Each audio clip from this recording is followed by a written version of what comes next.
السلام عليكم. عادل الرحموني مدير موقع ماتش بريس من المغرب.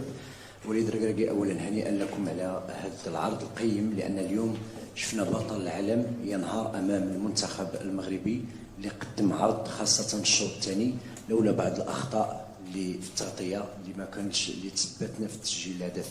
اليوم شفنا وليد ركراكي خرج على النمط السابق انه كان ما كتكونش عنده نسبه امتلاك الكره وكيفوز. اليوم كانت عنده نسبه امتلاك الكره وكانت السيطره مطلقه وكنا قريبين من التسجيل. شنو هو السبب التغيير؟ Non, si j'ai des regrets sur ce match, c'est surtout le début de match.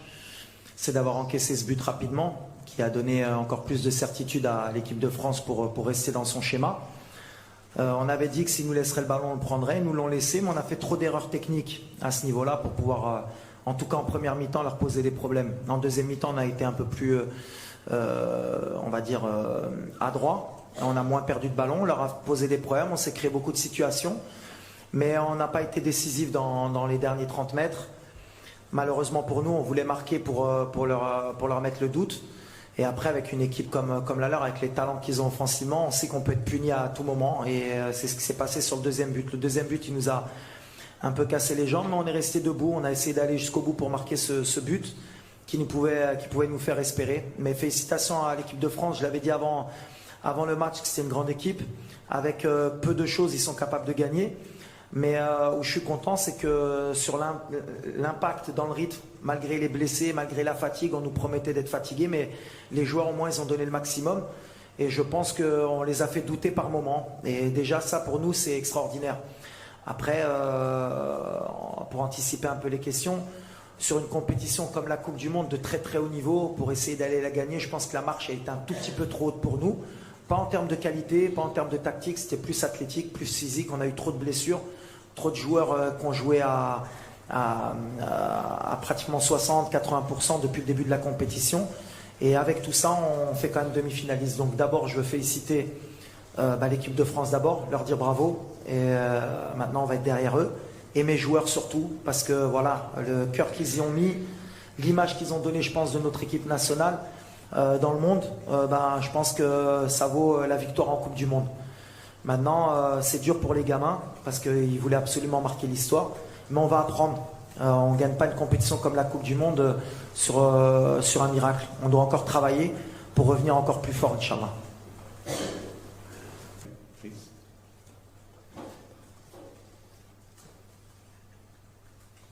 Oui, bonjour, Lionel Dangomo du journal L'Équipe. Je voulais savoir ce qui vous a amené à prendre la décision d'aligner Romain Saiss et au départ Naïef Aguerd, et pourquoi est-ce qu'il n'a pas finalement pu tenir sa place, et aussi le choix de passer à une défense à 5. Est-ce que c'était lié aux incertitudes de ces deux joueurs, notamment physiques? Ouais, exactement. Alors, jusqu'à la dernière minute, on a fait le choix. Enfin, on a attendu jusqu'à la dernière minute pour voir si Romain pouvait jouer. C'est quelqu'un qui est très important pour nous dans le système, puis c'est notre capitaine. Et on a essayé jusqu'à l'échauffement. Naïf aussi, il revenait d'une bonne grippe. Et il tenait à être là. Et moi, je tenais à ce qu'il débute parce que c'est quelqu'un qui est très important dans notre défense. Et je pensais que c'était le mieux pour nous de jouer à 3 pour qu'ils aient moins de terrain à couvrir. Et puis aussi parce qu'on a deux latéraux de très haut niveau. Et on voulait créer des problèmes avec Ndembélé et Mbappé, déjà défensivement et aussi offensivement pour les obliger à défendre. Alors, des fois, on prend des risques. On avait travaillé sur 2 jours sur ce système-là. On était plus ou moins bien en place. Après, on a eu beaucoup de déchets. Puis après, la sortie de Romain nous fait repasser à 4. Après, avec surprise, on a été peut-être meilleur à 4 aussi. On avait peut-être plus de repères. Des fois, on fait des coups. Ça nous donne raison ou tort, mais j'ai aucun regret par rapport à ça. La sortie de Naïf, elle nous fait plus de mal avant le match parce qu'à la dernière minute, on a été obligé de changer. Et donc, Dari a été obligé de rentrer. Et tous ces petits détails ont fait en sorte que peut-être on n'est pas bien rentré dans le match. Mais on va apprendre, et moi le premier. Mais je pense qu'à 5, on aurait pu leur poser encore plus de problèmes si on avait tout le monde au top. Mais la sortie de Romain nous fait mal, mais en même temps, après en deuxième mi-temps, on a été bien dans notre système. Mais pas de regret. C'est l'idée, ouais, c'était d'aussi soulager Romain dans l'axe pour qu'il n'ait pas trop de courses à faire. Play the third place match, the bronze medal match now. How big is your motivation to play a match like that, and will you consider to rest some of your best players?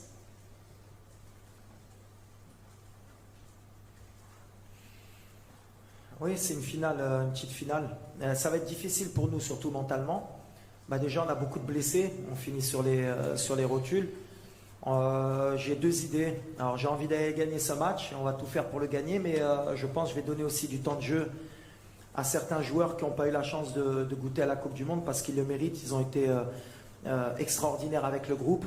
Donc voilà, on va essayer de faire un mixte pour essayer d'avoir une très bonne équipe sur le terrain, d'essayer de gagner la 3e place et d'être performant. Mais aujourd'hui, on va essayer d'abord de récupérer parce qu'on a perdu et que c'est toujours difficile après une défaite de se projeter. Donc déjà, on va essayer de récupérer mentalement et on verra samedi qui pourra faire honneur au drapeau marocain pour essayer d'aller chercher la 3e place, Inch'Allah.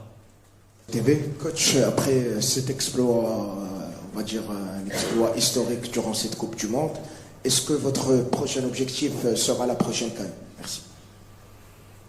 Forcément, et puis on s'est encore plus mis de pression. Déjà qu'on était souvent des favoris, mais là avec la demi-finale, on est obligatoirement obligé de pas se cacher, et puis on va pas se cacher. Maintenant, voilà, il y a d'autres critères. L'Afrique, c'est différent.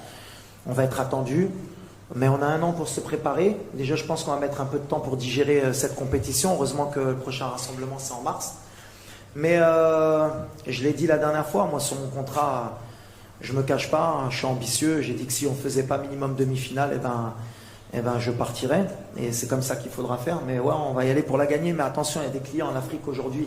Ça a progressé. Quand on voit les absents à la Coupe du Monde, que ce soit la Côte d'Ivoire, l'Algérie, l'Égypte, plus les 5 qui ont participé, plus le Nigeria. Voilà, il y a au moins 10 équipes qui vont postuler à cette CAN. Et on va faire partie d'elle et on va y aller avec humilité aussi. Mais on travaille, on progresse, mais on a envie de la gagner. English newspaper, The Guardian.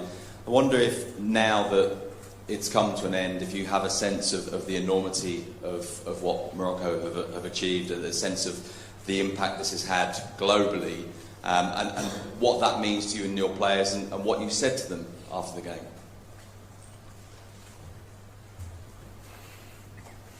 Bon, on sentait quand même avant qu'on avait fait un exploit, parce qu'aujourd'hui, on est dans un monde de communication qui est important, donc via les réseaux sociaux, via la télé, via tous les images qu'on nous a envoyées, on a bien compris que déjà dans notre pays, tout le monde était fier de nous.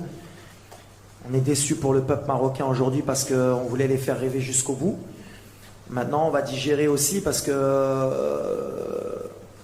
en fait, c'est compliqué. On est heureux d'avoir fait ce parcours, mais on sent qu'on n'était pas non plus aussi loin d'un très grand exploit.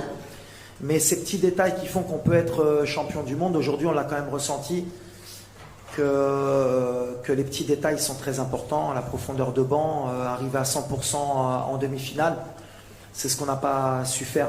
Après, ce que j'ai dit aux joueurs, c'est que j'étais fier d'eux, que Sa Majesté aussi était fier d'eux, le peuple marocain était fier d'eux, et je pense que le monde est fier d'avoir vu une équipe du Maroc comme celle-là, parce qu'on a joué avec notre cœur, on n'a pas démérité, et on s'est battu jusqu'au bout, et c'est les valeurs du football qu'on voulait partager. Et on a, je pense, non seulement donné une belle image du Maroc, mais une belle image du football africain. Et ça, c'était important pour nous aussi, parce qu'on était déjà représentant de notre pays, mais de notre continent. Et aujourd'hui, je pense que voilà, je ne pouvais pas dire qu'on va être respecté plus que ça, parce qu'on était respecté, mais au moins on a montré qu'on pouvait être au niveau dans ces compétitions, et ça c'est merveilleux. Mais il faudra confirmer.